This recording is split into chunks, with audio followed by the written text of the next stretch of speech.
ಓಂ ಶಾಂತಿ. ಇಂದಿನ ದಿನಾಂಕ 20-2-2026. ಪ್ರಾರ್ಥ ಮುರಳಿ ಬಾಪ್ತಾದ ಮಧುಬನ. ಮಧುರ ಮಕ್ಕಳೇ, ನಿಮಗೆ ಸಂಪಾದನೆಯ ಬಹಳ ಆಸಕ್ತಿ ಇರಬೇಕು. ಈ ವಿದ್ಯೆಯಲ್ಲಿಯೇ ಸಂಪಾದನೆ ಇದೆ. ಪ್ರಶ್ನೆ: ಜ್ಞಾನವಿಲ್ಲದಿದ್ದರೆ ಯಾವ ಖುಷಿಯ ಮಾತು ಸಹ ವಿಘ್ನರೂಪವಾಗಿ ಬಿಡುತ್ತದೆ. ಉತ್ತರ: ಸಾಕ್ಷಾತ್ಕಾರವಾಗುವುದಂತೂ ಖುಷಿಯ ಮಾತಾಗಿದೆ. ಆದರೆ ಒಂದು ವೇಳೆ ಯಥಾರ್ಥ ರೂಪದಿಂದ ಜ್ಞಾನವಿಲ್ಲದಿದ್ದರೆ ಅದರಲ್ಲಿ ಇನ್ನೂ ತಬ್ಬಿಬ್ಬಾಗುತ್ತಾರೆ. ತಿಳಿದುಕೊಳ್ಳಿ, ಯಾರಿಗಾದರೂ ತಂದೆಯ ಸಾಕ್ಷಾತ್ಕಾರವಾಯಿತು. ಬಿಂದುವನ್ನು ನೋಡಿದರೆ ಏನು ತಿಳಿದುಕೊಳ್ಳುವರು? ಇನ್ನೂ ತಬ್ಬಿಬ್ಬಾಗುತ್ತಾರೆ. ಆದ್ದರಿಂದ ಜ್ಞಾನವಿಲ್ಲದ ಸಾಕ್ಷಾತ್ಕಾರದಿಂದ ಯಾವುದೇ ಲಾಭವಿಲ್ಲ. ಇದರಲ್ಲಿ ಇನ್ನು ಮಾಯೆಯ ವಿಘ್ನಗಳು ಬರತೊಡಗುತ್ತವೆ. ಕೆಲವರಿಗೆ ಸಾಕ್ಷಾತ್ಕಾರದ ಉಲ್ಟಾ ನಶೆಯು ಏರಿಬಿಡುತ್ತದೆ. ಗೀತೆ: ಅದೃಷ್ಟವನ್ನು ಬೆಳಗಿಸಿಕೊಂಡು ಬಂದಿದ್ದೇನೆ. ಓಂ ಶಾಂತಿ. ಮಧುರಾತಿ ಮಧುರ ಆತ್ಮಿಕ ಮಕ್ಕಳು, ಗೀತೆಯನ್ನು ಕೇಳಿದ್ದೀರಿ. ಹೊಸಬ್ಬರೂ ಕೇಳಿದ್ದೀರಿ, ಹಳಬ್ಬರೂ ಕೇಳಿದ್ದೀರಿ, ಕುಮಾರರೂ ಕೇಳಿದ್ದೀರಿ. ಇದು ಪಾಠಶಾಲೆಯಾಗಿದೆ. ಪಾಠಶಾಲೆಯಲ್ಲಿ ಒಂದಲ್ಲ ಒಂದು ಅದೃಷ್ಟವನ್ನು ರೂಪಿಸಲಾಗುತ್ತದೆ. ಅಲ್ಲಂತೂ ಅನೇಕ ಪ್ರಕಾರದ ಅದೃಷ್ಟಗಳಿರುತ್ತವೆ. ಕೆಲವರು ಸರ್ಜನ್ ಆಗುವ, ಕೆಲವರು ವಕೀಲರಾಗುವ ಅದೃಷ್ಟವನ್ನು ರೂಪಿಸಿಕೊಳ್ಳುತ್ತಾರೆ. ಅದೃಷ್ಟಕ್ಕೆ ಗುರಿ ಧ್ಯೇಯವೆಂದು ಹೇಳಲಾಗುತ್ತದೆ. ಅದೃಷ್ಟ ಮಾಡಿಕೊಳ್ಳದೆ ಏನು ಓದುವರು? ಈಗ ಇಲ್ಲಿ ಮಕ್ಕಳು ತಿಳಿದುಕೊಂಡಿದ್ದೀರಿ. ನಾವೂ ಸಹ ಅದೃಷ್ಟವನ್ನು ರೂಪಿಸಿಕೊಂಡು ಬಂದಿದ್ದೇವೆ. ಹೊಸ ಪ್ರಪಂಚಕ್ಕಾಗಿ ತಮ್ಮ ರಾಜ್ಯ ಭಾಗ್ಯವನ್ನು ತೆಗೆದುಕೊಳ್ಳಲು ಬಂದಿದ್ದೇವೆ. ಇದು ಹೊಸ ಪ್ರಪಂಚಕ್ಕಾಗಿ ರಾಜಯೋಗವಾಗಿದೆ. ಅದು ಹಳೆಯ ಪ್ರಪಂಚಕ್ಕಾಗಿ ವಿದ್ಯೆಯಾಗಿದೆ. ಅವರು ಹಳೆಯ ಪ್ರಪಂಚದ ಬ್ಯಾರಿಸ್ಟರ್, ಇಂಜಿನಿಯರ್, ಸರ್ಜನ್ ಇತ್ಯಾದಿ ಆಗುತ್ತಾರೆ. ಅವರು ಆಗುತ್ತಾ ಆಗುತ್ತಾ ಈಗ ಹಳೆಯ ಪ್ರಪಂಚದಲ್ಲಿ ಇನ್ನು ಸ್ವಲ್ಪವೇ ಸಮಯ ಉಳಿದಿದೆ ಅಂದಾಗ ಅವರು ಸಮಾಪ್ತಿಯಾಗಿ ಬಿಡುತ್ತಾರೆ. ಆ ಅದೃಷ್ಟವು ಈ ಮೃತ್ಯು ಲೋಕಕ್ಕಾಗಿ, ಅಂದರೆ ಈ ಜನ್ಮಕ್ಕಾಗಿ ಇದೆ. ನಿಮ್ಮದ್ದು ಹೊಸ ಪ್ರಪಂಚಕ್ಕಾಗಿ ಈ ವಿದ್ಯೆಯಾಗಿದೆ. ಹೊಸ ಪ್ರಪಂಚಕ್ಕಾಗಿ ಅದೃಷ್ಟವನ್ನು ರೂಪಿಸಿಕೊಂಡು ಬಂದಿದ್ದೀರಿ. ಹೊಸ ಪ್ರಪಂಚದಲ್ಲಿ ನಿಮಗೆ ರಾಜ್ಯ ಭಾಗ್ಯವು ಸಿಗುವುದು ಯಾರು ಓದಿಸುತ್ತಾರೆ? ಬೇಹದ್ದಿನ ತಂದೆ, ಅವರಿಂದಲೇ ಆಸ್ತಿಯನ್ನು ಪಡೆಯಬೇಕಾಗಿದೆ. ಹೇಗೆ ವೈದ್ಯರಿಂದ ವೈದ್ಯಕೀಯ ಆಸ್ತಿಯನ್ನು ಪಡೆಯುತ್ತಾರೆ? ಅದಂತೂ ಈ ಜನ್ಮದ ಆಸ್ತಿಯಾಗಿದೆ. ಒಂದು ಆಸ್ತಿಯು ತಂದೆಯಿಂದ ಸಿಗುತ್ತದೆ, ಇನ್ನೊಂದು ಆಸ್ತಿಯು ತನ್ನ ವಿದ್ಯಾಭ್ಯಾಸದಿಂದ ಸಿಗುತ್ತದೆ. ನಂತರ ವೃದ್ಧರಾದಾಗ ಗುರುವಿನ ಬಳಿ ಹೋಗುತ್ತಾರೆ. ಏನನ್ನು ಬಯಸುತ್ತಾರೆ? ನಮಗೆ ಶಾಂತಿಧಾಮಕ್ಕೆ ಹೋಗುವ ಶಿಕ್ಷಣ ಕೊಡಿ, ನಮಗೆ ಸದ್ಗತಿ ಕೊಡಿ, ಇಲ್ಲಿಂದ ಶಾಂತಿಧಾಮಕ್ಕೆ ಕರೆದುಕೊಂಡು ಹೋಗಿ ಎಂದು ಹೇಳುತ್ತಾರೆ. ಈಗ ತಂದೆಯಿಂದ ಆಸ್ತಿಯೂ ಸಿಗುತ್ತದೆ, ಶಿಕ್ಷಕರಿಂದಲೂ ಈ ಜನ್ಮಕ್ಕಾಗಿ ಆಸ್ತಿಯೂ ಸಿಗುತ್ತದೆ. ಆದರೆ ಗುರುಗಳಿಂದ ಏನೂ ಸಿಗುವುದಿಲ್ಲ. ಶಿಕ್ಷಕರಿಂದ ಓದಿ ಯಾವುದಾದರೊಂದು ಆಸ್ತಿಯನ್ನು ಪಡೆಯುತ್ತಾರೆ. ಶಿಕ್ಷಕರಾಗಬಹುದು ಅಥವಾ ಹೊಲಿಗೆ ಶಿಕ್ಷಕರಾಗಬಹುದು. ಏಕೆಂದರೆ ಜೀವನೋಪಾಯ ಬೇಕಲ್ಲವೇ? ತಂದೆಯ ಆಸ್ತಿ ಇದ್ದರೂ ಸಹ ನಾವು ನಮ್ಮ ಸಂಪಾದನೆ ಮಾಡಬೇಕೆಂದು ಓದುತ್ತಾರೆ. ಗುರುಗಳಿಂದ ಏನು ಸಂಪಾದನೆ ಆಗುವುದಿಲ್ಲ. ಕೆಲವರು ಗೀತೆಯನ್ನು ಚೆನ್ನಾಗಿ ಓದಿ ಮತ್ತೆ ಗೀತೆಯ ಮೇಲೆ ಭಾಷಣ ಮಾಡಿ ಓದುತ್ತಾರೆ. ಇದೆಲ್ಲವೂ ಅಲ್ಪಕಾಲದ ಸುಖಕ್ಕಾಗಿ ಇದೆ. ಈಗಂತೂ ಈ ಮೃತ್ಯು ಲೋಕದಲ್ಲಿ ಇನ್ನು ಸ್ವಲ್ಪವೇ ಸಮಯವಿದೆ. ಹಳೆಯ ಪ್ರಪಂಚವು ಸಮಾಪ್ತಿಯಾಗಲಿದೆ. ನಾವು ಹೊಸ ಪ್ರಪಂಚದ ಅದೃಷ್ಟವನ್ನು ರೂಪಿಸಿಕೊಳ್ಳಲು ಬಂದಿದ್ದೇವೆಂದು ನಿಮಗೆ ತಿಳಿದಿದೆ. ಈ ಹಳೆಯ ಪ್ರಪಂಚವು ಸಮಾಪ್ತಿಯಾಗುವುದು. ತಂದೆಯ ಹಾಗೂ ತನ್ನ ಸಂಪತ್ತೆಲ್ಲವೂ ಸಮಾಪ್ತಿಯಾಗಿ ಬಿಡುವುದು, ಕೈಗಳು ಖಾಲಿಯಾಗಿ ಬಿಡುತ್ತದೆ. ಈಗಂತೂ ಹೊಸ ಪ್ರಪಂಚಕ್ಕಾಗಿ ಸಂಪಾದನೆ ಬೇಕಾಗಿದೆ. ಹಳೆಯ ಪ್ರಪಂಚದ ಮನುಷ್ಯರಂತೂ ಈ ಸಂಪಾದನೆ ಮಾಡಿಸಲು ಸಾಧ್ಯವಿಲ್ಲ. ಹೊಸ ಪ್ರಪಂಚಕ್ಕಾಗಿ ಸಂಪಾದನೆ ಮಾಡಿಸುವವರು ಶಿವತಂದೆಯಾಗಿದ್ದಾರೆ. ಇಲ್ಲಿ ನೀವು ಹೊಸ ಪ್ರಪಂಚಕ್ಕಾಗಿ ಅದೃಷ್ಟವನ್ನು ರೂಪಿಸಿಕೊಳ್ಳಲು ಬಂದಿದ್ದೀರಿ. ಆ ತಂದೆಯೇ ನಿಮ್ಮ ತಂದೆಯೂ ಆಗಿದ್ದಾರೆ, ಶಿಕ್ಷಕ ಸದ್ಗುರುವೂ ಆಗಿದ್ದಾರೆ. ಮತ್ತೆ ಅವರು ಸಂಗಮದಲ್ಲಿಯೇ ಬರುತ್ತಾರೆ. ಭವಿಷ್ಯಕ್ಕಾಗಿ ಸಂಪಾದನೆ ಮಾಡಿಕೊಳ್ಳುವುದನ್ನು ಕಲಿಸುತ್ತಾರೆ. ಈಗ ಈ ಹಳೆಯ ಪ್ರಪಂಚದಲ್ಲಿ ಇನ್ನೂ ಕೆಲವೇ ದಿನಗಳಿವೆ. ಇದನ್ನು ಪ್ರಪಂಚದ ಮನುಷ್ಯರು ತಿಳಿದುಕೊಂಡಿಲ್ಲ. ಹೊಸ ಪ್ರಪಂಚವು ಮತ್ತೆ ಯಾವಾಗ ಬರುವುದು? ಇವರು ಸುಳ್ಳು ಹೇಳುತ್ತಾರೆಂದು ತಿಳಿಯುತ್ತಾರೆ. ಹೀಗೆ ತಿಳಿದುಕೊಳ್ಳುವವರು ಅನೇಕರಿದ್ದಾರೆ. ಹೊಸ ಪ್ರಪಂಚದ ಸ್ಥಾಪನೆಯಾಗುವುದೆಂದು ತಂದೆಯು ಹೇಳಿದರೆ ಇದು ಸುಳ್ಳು ಎಂದು ಮಗನು ಹೇಳುತ್ತಾರೆ. ನೀವು ಮಕ್ಕಳು ತಿಳಿದುಕೊಂಡಿದ್ದೀರಿ. ಹೊಸ ಪ್ರಪಂಚಕ್ಕಾಗಿ ಇವರು ನಮ್ಮ ತಂದೆ, ಶಿಕ್ಷಕ, ಸದ್ಗುರುವಾಗಿದ್ದಾರೆ. ತಂದೆಯು ಶಾಂತಿಧಾಮ, ಸುಖಧಾಮದಲ್ಲಿ ಕರೆದುಕೊಂಡು ಹೋಗುವುದಕ್ಕಾಗಿ ಬರುತ್ತಾರೆ. ಯಾರು ಅದೃಷ್ಟವನ್ನು ರೂಪಿಸಿಕೊಳ್ಳುವುದಿಲ್ಲವೋ ಅವರು ಏನನ್ನೋ ತಿಳಿದುಕೊಂಡಿಲ್ಲವೆಂದರ್ಥ. ಒಂದೇ ಮನೆಯಲ್ಲಿ ಸ್ತ್ರೀ ಓದುತ್ತಾಳೆ, ಪುರುಷನು ಓದುವುದಿಲ್ಲ. ಮಕ್ಕಳು ಓದುತ್ತಾರೆ, ತಂದೆ ತಾಯಿ ಓದುವುದಿಲ್ಲ. ಈ ರೀತಿ ಆಗುತ್ತಿರುತ್ತದೆ. ಯಜ್ಞದ ಆದಿಯಲ್ಲಿ ಪರಿವಾರಕ್ಕೆ ಪರಿವಾರವೇ ಬಂದು ಬಿಟ್ಟರು. ಆದರೆ ಮಾಯೆಯ ಬಿರುಗಾಳಿಗಳು ಬಂದಾಗ ಆಶ್ಚರ್ಯವೆನಿಸುವಂತೆ ತಂದೆಯನ್ನು ಬಿಟ್ಟು ಹೊರಟು ಹೋದರು. ಗಾಯನವಿದೆ. ಆಶ್ಚರ್ಯವೆನಿಸುವಂತೆ ಕೇಳುವರು, ತಂದೆಯ ಮಕ್ಕಳಾಗುವರು, ವಿದ್ಯೆಯನ್ನು ಓದುವರು. ಆದರೂ ಸಹ ಇದು ಸೃಷ್ಟಿಯ ಲೀಲೆಯಾಗಿದೆ. ಸ್ವಯಂ ತಂದೆಯೇ ಹೇಳುತ್ತಾರೆ, ಅಯ್ಯೋ ಡ್ರಾಮಾ, ಅಯ್ಯೋ ಮಾಯೆ, ಇದು ಡ್ರಾಮಾದ ಮಾತಾಗಿದೆ ಎಲ್ಲವೇ. ಸ್ತ್ರೀ ಪುರುಷ ಒಬ್ಬರು ಇನ್ನೊಬ್ಬರಿಗೆ ವಿಚ್ಛೇದನ ಕೊಡುತ್ತಾರೆ. ತಂದೆಗೆ ಮಕ್ಕಳು ವಿಚ್ಛೇದನ ಕೊಡುತ್ತಾರೆ. ಇಲ್ಲಂತೂ ಅದು ಇಲ್ಲ. ಇಲ್ಲಿ ವಿಚ್ಛೇದನ ಕೊಡಲು ಸಾಧ್ಯವಿಲ್ಲ. ತಂದೆಯಂತೂ ಮಕ್ಕಳಿಗೆ ಸತ್ಯ ಸಂಪಾದನೆ ಮಾಡಿಸುವುದಕ್ಕಾಗಿಯೇ ಬಂದಿದ್ದಾರೆ. ಅಂದ ಮೇಲೆ ತಂದೆಯು ಮಕ್ಕಳನ್ನು ಗುಣಿಗೆ ತಳ್ಳಿಬಿಡುವರೆ? ತಂದೆಯಂತೂ ಪತಿತ ಪಾವನ ದಯಾಹೃದಯಿಯಾಗಿದ್ದಾರೆ. ತಂದೆಯು ಬಂದು ದುಃಖದಿಂದ ಮುಕ್ತರನ್ನಾಗಿ ಮಾಡುತ್ತಾರೆ ಮತ್ತು ಮಾರ್ಗದರ್ಶಕನಾಗಿ ಜೊತೆ ಕರೆದುಕೊಂಡು ಹೋಗುತ್ತಾರೆ. ನಾನು ನಿಮ್ಮನ್ನು ನನ್ನ ಜೊತೆ ಕರೆದುಕೊಂಡು ಹೋಗುತ್ತೇನೆ ಎಂದು ಹೇಳುವಂತಹ ಮತ್ಯಾವ ಗುರುಗಳು ಇಲ್ಲ. ಇಂತಹ ಗುರುಗಳನ್ನು ಎಂದಾದರೂ ನೋಡಿದ್ದೀರಾ? ಎಂದಾದರೂ ಕೇಳಿದ್ದೀರಾ? ನೀವು ಗುರುಗಳೊಂದಿಗೆ ಕೇಳಿರಿ. ನಿಮಗೆ ಇಷ್ಟೊಂದು ಮಂದಿ ಅನುಯಾಯಿಗಳಿದ್ದಾರೆ. ನೀವು ಶರೀರವನ್ನು ಬಿಟ್ಟು ಹೋದಾಗ ತಮ್ಮ ಅನುಯಾಯಿಗಳನ್ನೂ ಸಹ ಜೊತೆ ಕರೆದುಕೊಂಡು ಹೋಗುತ್ತೀರಾ? ನಾನು ಅನುಯಾಯಿಗಳನ್ನು ಜೊತೆ ಕರೆದುಕೊಂಡು ಹೋಗುತ್ತೇನೆಂದು ಎಂದು ಯಾರೂ ಹೇಳುವುದೇ ಇಲ್ಲ. ಇದು ಸಾಧ್ಯವೇ ಇಲ್ಲ. ನಾನು ನಿಮ್ಮೆಲ್ಲರನ್ನು ನಿರ್ವಾಣಧಾಮ ಅಥವಾ ಮುಕ್ತಿಧಾಮಕ್ಕೆ ಕರೆದುಕೊಂಡು ಹೋಗುತ್ತೇನೆ ಎಂಬ ಮಾತನ್ನು ಯಾರೂ ಹೇಳಲು ಸಾಧ್ಯವಿಲ್ಲ. ನಮ್ಮನ್ನು ತಾವು ಜೊತೆ ಕರೆದುಕೊಂಡು ಹೋಗುತ್ತೀರಾ ಎಂಬ ಪ್ರಶ್ನೆಯನ್ನು ಯಾರೂ ಕೇಳುವುದಕ್ಕೂ ಸಾಧ್ಯವಿಲ್ಲ. ಶಾಸ್ತ್ರಗಳಲ್ಲಿದೆ, ಭಗವಾನುವಾಚ, ನಾನು ನಿಮ್ಮನ್ನು ಕರೆದುಕೊಂಡು ಹೋಗುತ್ತೇನೆ. ಎಲ್ಲರೂ ಸೊಳ್ಳೆಗಳೋಪಾದಿಯಲ್ಲಿ ಹೋಗುತ್ತಾರೆ. ಸತ್ಯಯುಗದಲ್ಲಿ ಕೆಲವರೇ ಮನುಷ್ಯರಿರುತ್ತಾರೆ. ಕಲಿಯುಗದಲ್ಲಿ ಅನೇಕ ಮನುಷ್ಯರಿದ್ದಾರೆ. ಶರೀರವನ್ನು ಬಿಟ್ಟು ಆತ್ಮಗಳು ಎಲ್ಲ ಲೆಕ್ಕಾಚಾರಗಳನ್ನು ಮುಗಿಸಿಕೊಂಡು ಹೊರಟು ಹೋಗುವರು. ಇಷ್ಟೊಂದು ಜನಸಂಖ್ಯೆ ಇರಲು ಸಾಧ್ಯವಿಲ್ಲ. ಅಂದ ಮೇಲೆ ಇವರೆಲ್ಲರೂ ಖಂಡಿತ ಹೋಗಬೇಕಾಗಿದೆ.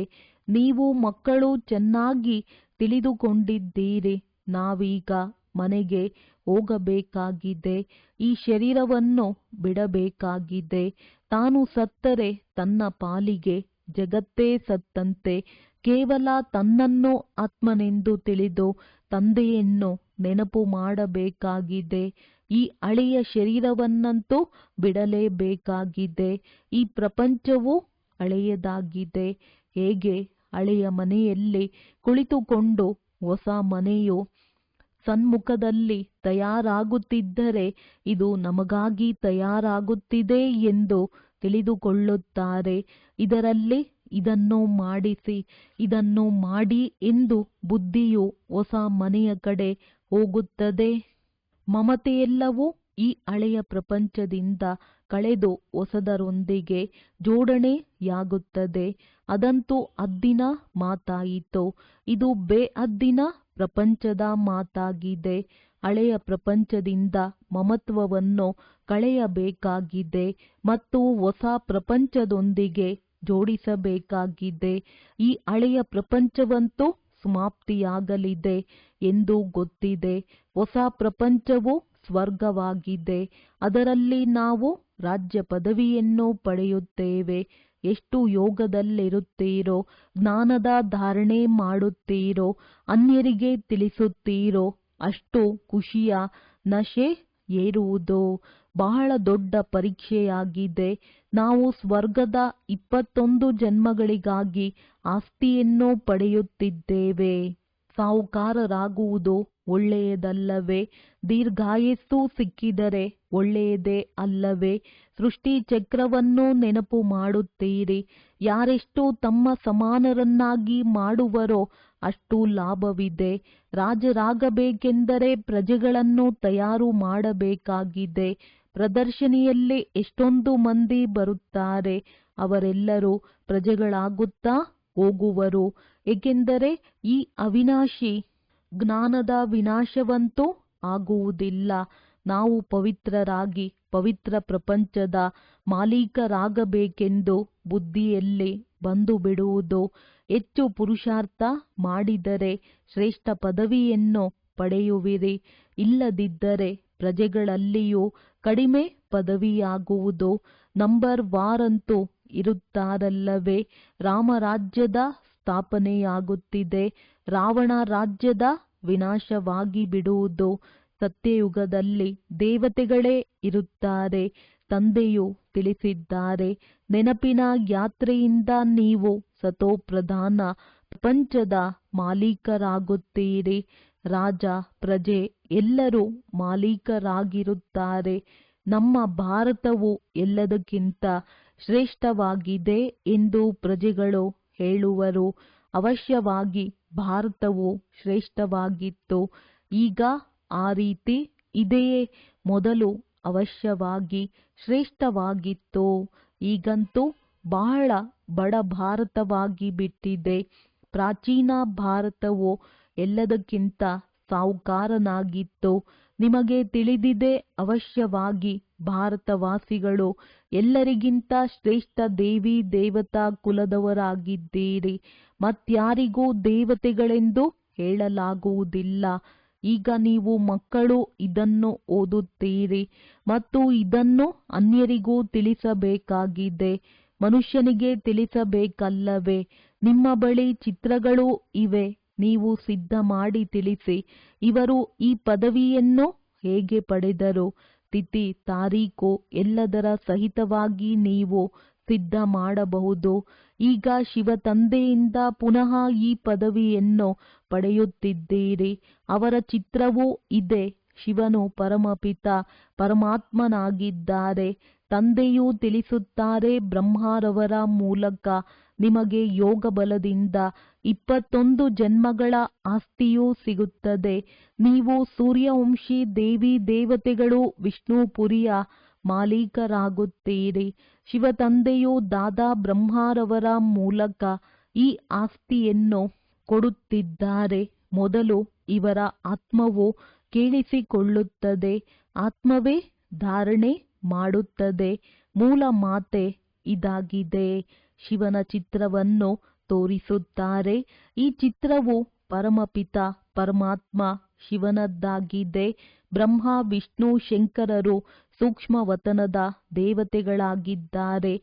ಪ್ರಜಾಪಿತ ಬ್ರಹ್ಮನು ಅವಶ್ಯವಾಗಿ ಇಲ್ಲಿಯೇ ಬೇಕಲ್ಲವೇ?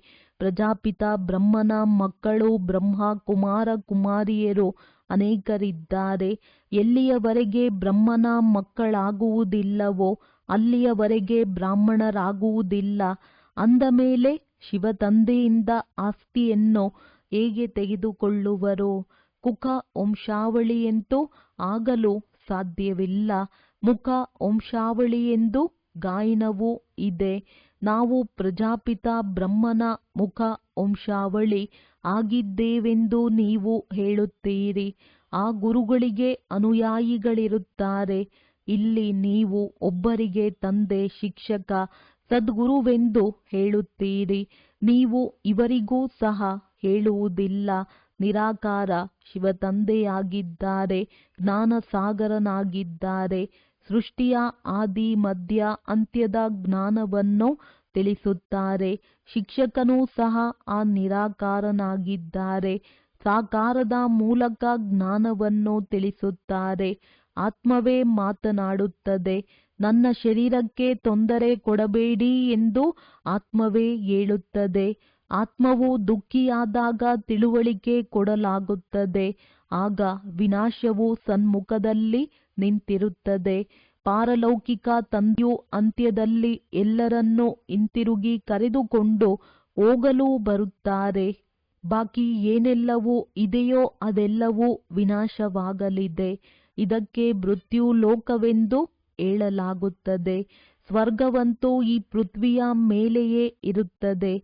ದಿಲ್ವಾಡ ಮಂದಿರವು ಮಾಡಲ್ಪಟ್ಟಿದೆ. ಅದರಲ್ಲಿ ಕೆಳಗೆ ತಪಸ್ಸು ಮಾಡುತ್ತಿದ್ದಾರೆ. ಮೇಲೆ ಸ್ವರ್ಗವಿದೆ. ಇಲ್ಲವೆಂದರೆ ಇನ್ನೆಲ್ಲಿ ತೋರಿಸುವುದು? ಮೇಲೆ ದೇವತೆಗಳ ಚಿತ್ರವನ್ನು ತೋರಿಸುತ್ತಾರೆ. ಅಂದರೆ ಸ್ವರ್ಗವು ಮೇಲೇರುತ್ತದೆ ಎಂದಲ್ಲ. ಅವರು ಇಲ್ಲಿಯೇ ಇರುವರಲ್ಲವೇ? ತಿಳಿಸುವ ಬಹಳ ಯುಕ್ತಿ ಬೇಕು. ಮಂದಿರಗಳಲ್ಲಿ ಹೋಗಿ ತಿಳಿಸಿ, ಇದು ಶಿವತಂದೆಯ ನೆನಪಾರ್ಥವಾಗಿದೆ. ಆ ಶಿವತಂದೆಯೇ ನಮಗೆ ಓದಿಸುತ್ತಿದ್ದಾರೆ. ಶಿವನು ವಾಸ್ತವದಲ್ಲಿ ಬಿಂದುವಾಗಿದ್ದಾರೆ. ಆದರೆ ಬಿಂದುವಿಗೆ ಪೂಜೆ ಮಾಡುವುದು ಹೇಗೆ? ಹೂ ಹಣ್ಣುಗಳನ್ನು ಅರ್ಪಿಸುವುದು ಹೇಗೆ? ಆದ್ದರಿಂದ ದೊಡ್ಡ ರೂಪವನ್ನಾಗಿ ಮಾಡಿಬಿಟ್ಟಿದ್ದಾರೆ. ಆದರೆ ಶಿವನು ಇಷ್ಟು ದೊಡ್ಡ ಗಾತ್ರದಲ್ಲಿಲ್ಲ. ಭ್ರುಕುಟಿಯ ಮಧ್ಯದಲ್ಲಿ ಹೊಳೆಯುತ್ತಿರುವ ನಕ್ಷತ್ರವೆಂದು ಗಾಯನವಿದೆ. ಅವರು ಇರುವುದೇ ಅತಿ ಸೂಕ್ಷ್ಮ ಬಿಂದುವಾಗಿದ್ದಾರೆ. ಆತ್ಮವು ದೊಡ್ಡ ವಸ್ತುವಾಗಿದ್ದರೆ ವಿಜ್ಞಾನಿ ಮೊದಲಾದವರು ಕೂಡಲೇ ಅದನ್ನು ಹಿಡಿದುಕೊಂಡು ಬಿಡುತ್ತಿದ್ದರು. ತಂದೆಯು ಅಷ್ಟು ಕೋಟಿ ಸೂರ್ಯ ತೇಜೋಮಯನೂ ಆಗಿಲ್ಲ. ಕೆಲವರು ಭಕ್ತರೂ ಸಹ ಇಲ್ಲಿಗೆ ಬರುತ್ತಾರೆ. ನಮಗೆ ಕೇವಲ ಈ ಚೆಹರೆಯಷ್ಟೇ ಕಾಣುತ್ತದೆ. ಆಗ ತಂದೆಯು ತಿಳಿಸುತ್ತಾರೆ, ಇವರಿಗೆ ಪರಮಪಿತ ಪರಮಾತ್ಮನೋ ಪೂರ್ಣ ಪರಿಚಯ ಸಿಕ್ಕಿಲ್ಲ. ಇನ್ನೂ ಇವರ ಅದೃಷ್ಟವೇ ತೆರೆದಿಲ್ಲ. ಎಲ್ಲಿಯವರೆಗೆ ತಂದೆಯನ್ನು ಅರಿತುಕೊಳ್ಳುವುದಿಲ್ಲವೋ ಅಲ್ಲಿಯವರೆಗೆ ನಾವಾತ್ಮರು ಬಿಂದು ಸಮಾನರಾಗಿದ್ದೇವೆ. ಶಿವತಂದೆಯೂ ಬಿಂದುವಾಗಿದ್ದಾರೆ. ಅವರನ್ನು ನೆನಪು ಮಾಡಬೇಕೆಂಬುದು ಅರ್ಥವಾಗುವುದಿಲ್ಲ. ಇದನ್ನು ಅರ್ಥ ಮಾಡಿಕೊಂಡು ಯಾವಾಗ ನೆನಪು ಮಾಡುವರೋ ಆಗ ವಿಕರ್ಮ ವಿನಾಶವಾಗುವುದು.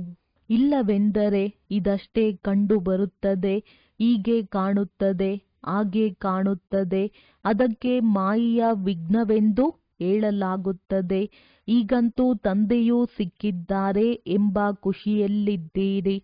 ತಂದೆಯೂ ತಿಳಿಸುತ್ತಾರೆ, ಕೃಷ್ಣನ ಸಾಕ್ಷಾತ್ಕಾರ ಮಾಡಿ ಬಹಳ ಖುಷಿಯಲ್ಲಿ ನರ್ತನ ಮಾಡುತ್ತಾರೆ.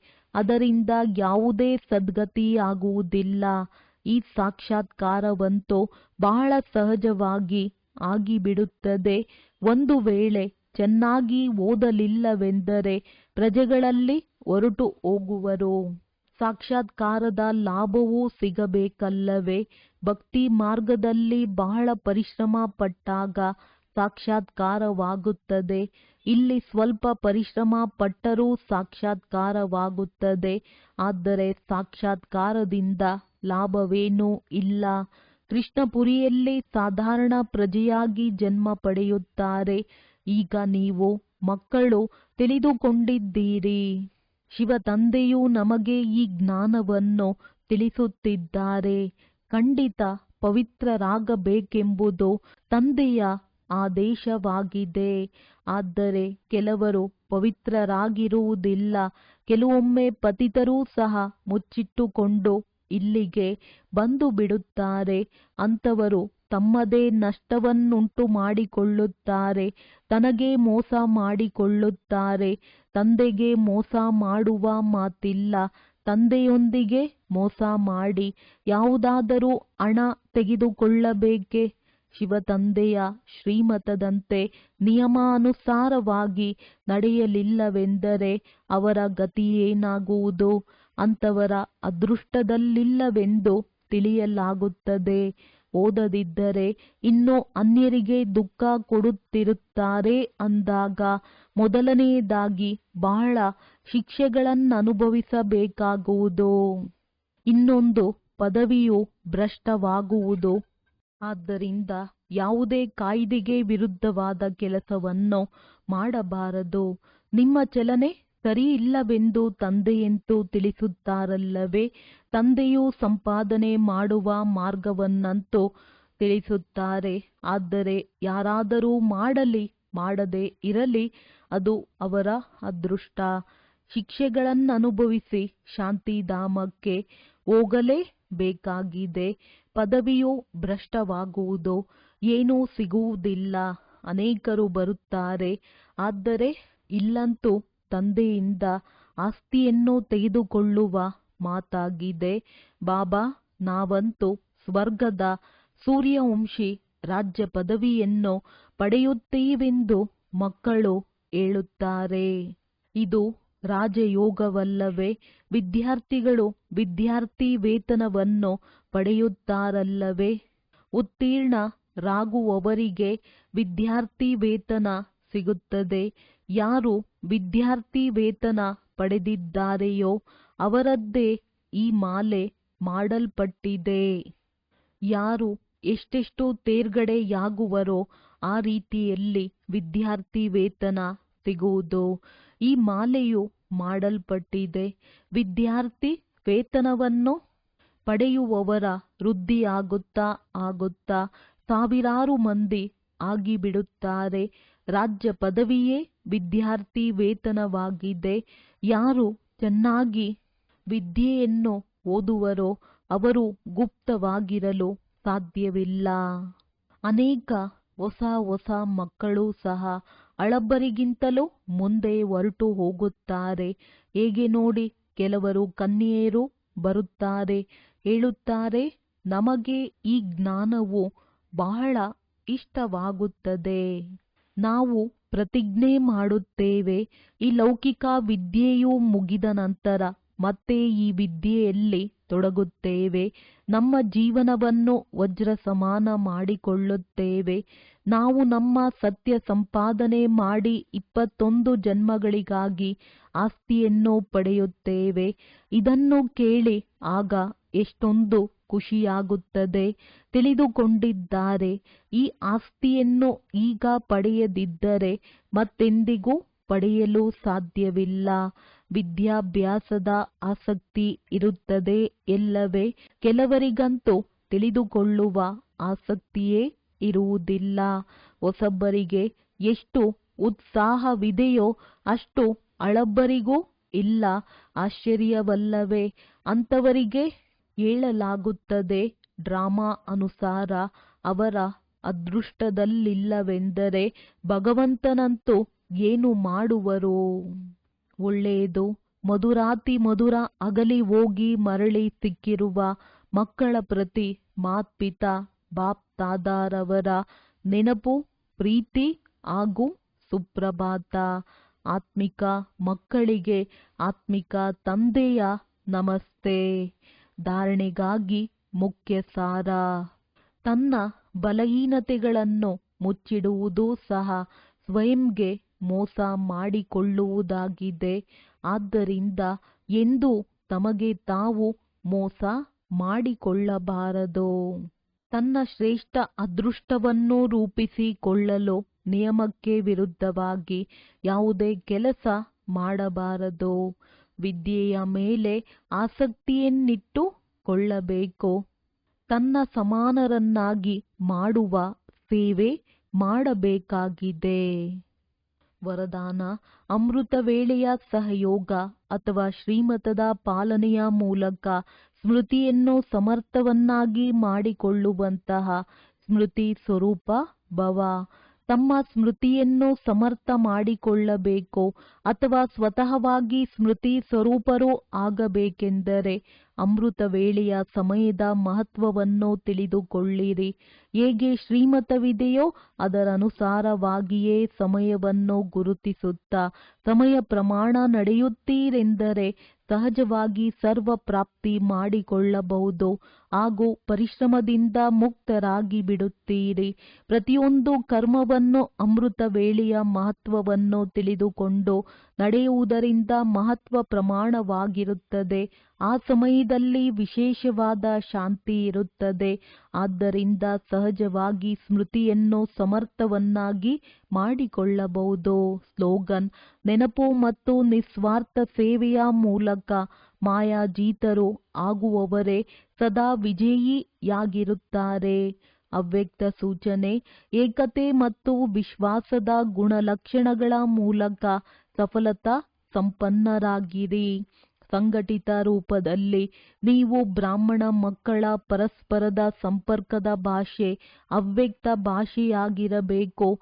ಹೇಗೆ ಫರಿಷ್ಠೆ ಅಥವಾ ಆತ್ಮರು ಆತ್ಮಗಳೊಂದಿಗೆ ಮಾತನಾಡುತ್ತಿದ್ದಾರೆ. ಇದಕ್ಕಾಗಿ ಯಾರೋ ಹೇಳಿರುವ ತಪ್ಪನ್ನು ಸಂಕಲ್ಪದಲ್ಲಿಯೂ ಸ್ವೀಕಾರ ಮಾಡಬಾರದು ಮತ್ತು ಮಾಡಿಸಬಾರದು. ಯಾವಾಗ ಇಂತಹ ಸ್ಥಿತಿಯಾಗುವುದೋ ಆಗ ತಂದೆಯ ಶುಭ ಭಾವನೆ, ಏಕಮತದ ಸಂಘಟನೆ ಅದು ಪ್ರಾಕ್ಟಿಕಲ್ದಲ್ಲಿ ಆಗುತ್ತದೆ ಮತ್ತು ನಿಮ್ಮ ಮೂಲಕ ತಂದೆಯ ಪ್ರತ್ಯಕ್ಷವಾಗುವುದು. ಒಳ್ಳೆಯದು. ಓಂ ಶಾಂತಿ. ಓಂ ಶಾಂತಿ.